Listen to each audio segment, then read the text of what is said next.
Telugu cinema ప్రేక్షకులకి నా నమస్కారం. ఇది నేను ఇండస్ట్రీకి వచ్చి 50 ఇయర్స్, డైమండ్ జూబ్లీ ఇయర్. ఈ ఇయర్లో కూలీ సన్ పిక్చర్స్ ప్రొడ్యూస్ చేసి లోకేష్ కనకరాజ్ డైరెక్షన్లో అనిరుద్ మ్యూజిక్ దీంట్లో వచ్చి August 14th diamond Jubilee picture వస్తూ ఉంది. ఇది లోకేష్ కనకరాజ్ ఎలాగంటే ఇక్కడ రాజమౌళి ఇలాగా రాజమౌళి గారు తీసిన పిక్చర్ అన్నీ హిట్, అలాగా లోకేష్ కనకరాజ్ పిక్చర్ తీసిన అన్నీ సూపర్ హిట్. ఆ కాంబినేషన్లో నేను వచ్చి ఈ పిక్చర్లో చేస్తున్నాను. దీంట్లో ఇంకొకటి గొప్ప విషయం ఏంటంటే ఈ స్టార్ కాస్టింగ్. సత్యరాజ్, చాలా ఏళ్ళ తర్వాత సత్యరాజ్తో నేను వచ్చి మళ్ళీ పనిచేస్తున్నాను. నేను శృతి హాసన్ వాళ్ళతో, దాని తర్వాత ఉపేంద్ర కన్నడ సూపర్ స్టార్, ఎలాంటి ఆర్టిస్ట్ అని మీకు తెలుసు. ఆయన కూడా దీంట్లో వచ్చి ఒక క్యామియో చేస్తున్నారు. దాని తర్వాత షౌబీన్ అని ఒక దయాళ్ అని ఒక విలన్ క్యారెక్టర్ అండి. ఇంకోటి దోహా అని Aamir Khan first time south Indian ఫిల్మ్స్లో స్పెషల్ అపీరెన్స్, ఆయన కెరియర్లోనే ఒక స్పెషల్ అపీరెన్స్ చేస్తున్నది ఇదే ఫస్ట్ టైం అమీర్ ఖాన్. దాని తర్వాత ఇంకా చాలా పెద్ద అట్రాక్షన్ ఏంటంటే కింగ్ మన నాగార్జున గారు దీంట్లో యాంటీ క్యారెక్టర్ విలన్గా చేస్తున్నారు.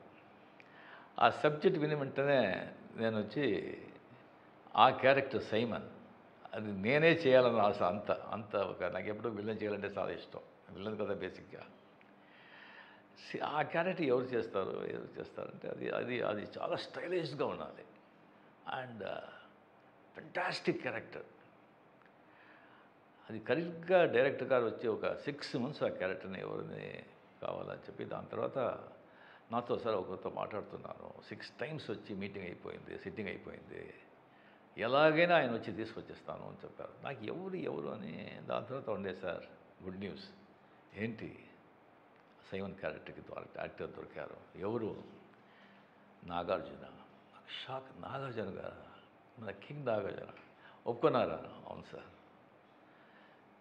నాకు వచ్చి డెఫినెట్గా డబ్బు ఇచ్చి ఆయన వచ్చి యాక్టింగ్ చేస్తారని నేను లేదు. కోట్యాధీశ్వరుడు, డబ్బు కోసం ఆయన యాక్ట్ చేయడు, ఎందుకు అవసరమే లేదు. ఆయనకే అనిపిస్తుంటుంది. ఐ థింక్ ఎప్పుడూ మంచివాడిగా చేసి ఎన్ని రోజులు మంచివాడిగా చేసేది ఒక చేంజ్ ఉంది, చేస్తామని ఈ పిక్చర్లో ఆయన ఒప్పుకొని ఉన్నారు. చాలా 33 years అయింది అనుకుంటాను ఆయనతో నేను పిక్చర్ చేశాను నేను. దాని తర్వాత ఈ పిక్చర్లో ఆయనతో నాగార్జున గారితో పనిచేసేది. అప్పుడు ఎలా చూశాను, దానికంటే ఇంకా యంగ్గా ఉన్నారు. నాదంతా వెంట్రుకలంతా ఊడిపోయింది, అంత యంగ్గా స్కిన్ టోను, ఫిజిక్స్. నాకు ఆశ్చర్యమైంది. ఏం సార్ ఇది, ఏం రహస్యం, ఏంటి ఇలాగ ఉన్నారు చెప్పండి సార్. సార్ ఏముంది రజనీ గారు, రెగ్యులర్ ఎక్సర్సైజు, స్విమ్మింగు అండ్ కొద్దిగా డయట్ అండ్ 6:30 దానిపైన వచ్చి మేము డిన్నర్, అంతే. దాంట్లో ఫినిష్ అయిపోవాలి. ఇంకొకటి మా ఫాదర్ ఆ జీన్స్, ఇంకొకటి మా ఫాదర్ చెప్పింది, ఏది విషయాలు పెద్దగా డిస్టర్బ్ చేసుకోవద్దు, హ్యాపీగా ఉండు, జరుగుతుంది అని. అది ఆయన రహస్యం. దాని తర్వాత దీంట్లో వచ్చి ఒక 17 days థాయిలాండ్లో వచ్చి ఆయనతో కలిపి కంటిన్యూస్గా వచ్చి పనిచేసే ఒక అవకాశం దొరికింది. నాగార్జున గారు నా లైఫ్లో మర్చిపోను, నా మైండ్లో మర్చిపోను.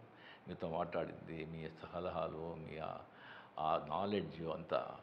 You are a gentleman sir, you are a gentleman, not only handsome, you are a gentleman. And ఆ సైమన్ క్యారెక్టర్లో నాగార్జున గారు పర్ఫార్మెన్స్ చేస్తుంటారు యాజ్ ఏ విలన్. నాకే వచ్చి నేనే ఇలా చేయగలను అనిపించింది.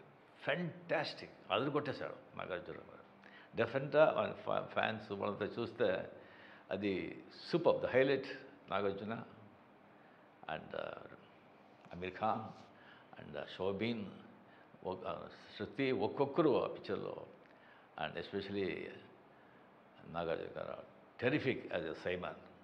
ఇలాగ భాష దాంట్లో ఒక యాంటనీ లాగా, కూలీ ఒక సైమన్. సో అనిరుద్ మ్యూజిక్తో డెఫినెట్గా ఫెంటాస్టిక్గా చేస్తుంటారు. ఈ పిక్చర్ చాలా బాగా ఆడాలి, మీరు ఆడించాలి అని దేవుడిని ప్రార్థిస్తూ సెలవు తీసుకుంటాను. నమస్తే. Thank you Rajini sir, from the bottom of our hearts thank you so much. This made our day. ఈరోజు